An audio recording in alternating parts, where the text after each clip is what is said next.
Assalamu alaikum and welcome to Outside the Box Analysis.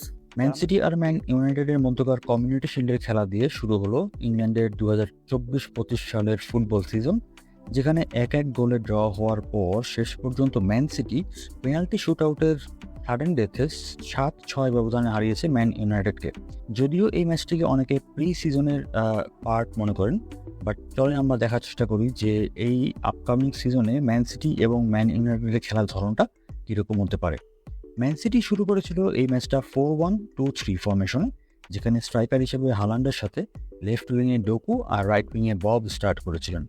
অন্যদিকে man United শুরু করেছিল 4-2-3-1 এই ফরমেশনে, যেখানে রাশফোর্ড খেলেছিলেন লেফট উইংয়ে, ফর্মে থাকা আমান দিয়ালো খেলেছেন রাইট উইংয়ে, আর ব্রুনো ফার্নান্দেস তিনি খেলেছেন ফলস নাইন হিসেবে, এবং এই সিজনে তাকে সম্ভবত এইরকম একটা রোলে প্রায়ই দেখা যেতে পারে।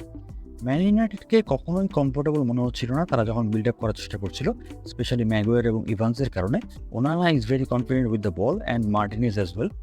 মার্টিনেজকে অনেকবার দেখেছি যে ইনভার্টেড হয়ে ডিএম পজিশনে চলে আসতে অপশনস প্রোভাইড করার জন্য, যেহেতু ম্যান সিটি যখন হাই প্রেসিংয়ে আসছিল তখন তারা ম্যান ইউনাইটেডের দুইজন ডিফেন্সিভ মিডফিল্ডার কাসেমিরো এবং মাইনুকে ব্লক করে আসছিল, বাট স্টিল মার্টিনেজ ভিতরে এসেও খুব একটা লাভ হচ্ছিল না, কারণ হলো ম্যাগুয়ার এবং ইভান্সের কনফিডেন্সের অভাবে।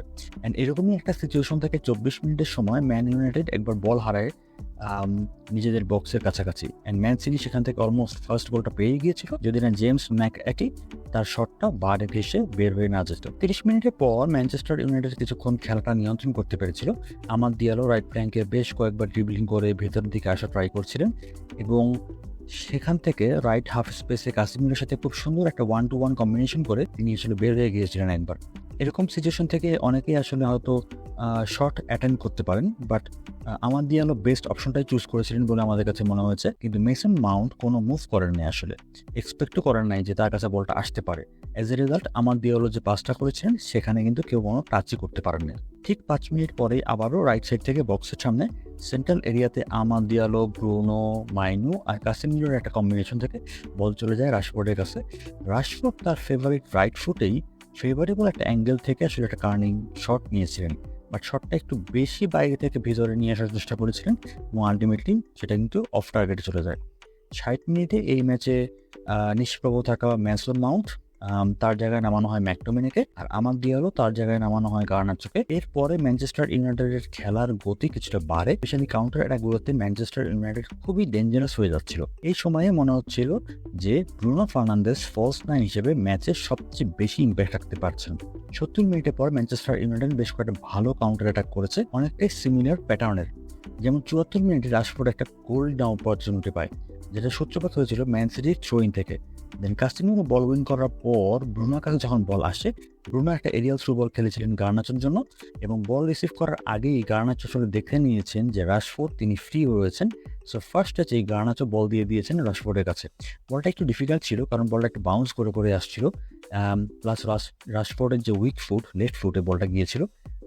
সো সেখান থেকে রাশফোর্ড যে শটটা নিয়েছিলেন সেটা কিন্তু আসলে পোস্টে লেগে বলটা বের হয়ে যায়।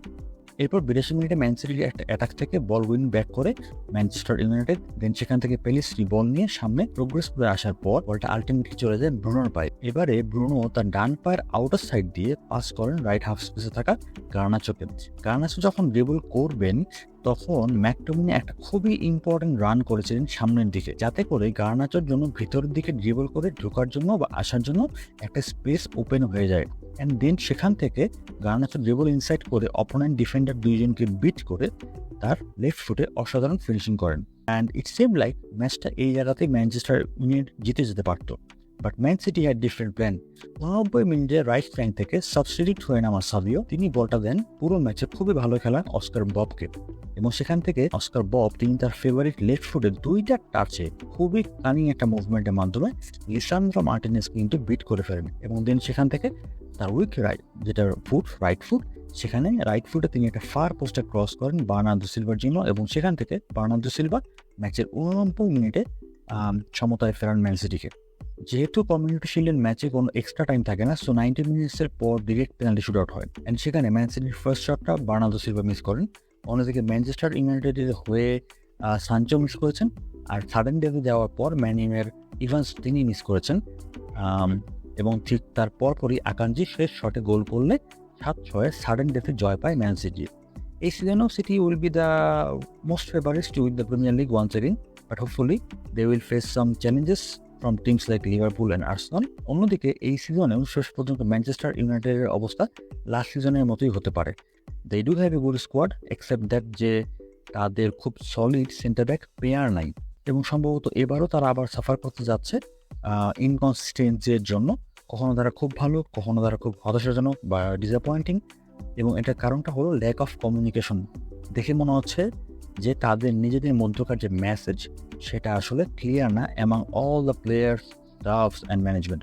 সো লেটস সি যে কী হয় 17 তারিখ থেকে শুরু হতে যাওয়া এই ইংলিশ প্রিমিয়ার লিগের আপকামিং সিজনে। আজকের মতো এখানে বিদায় নিচ্ছি। সবাই ভালো থাকবেন। আসসালামু আলাইকুম।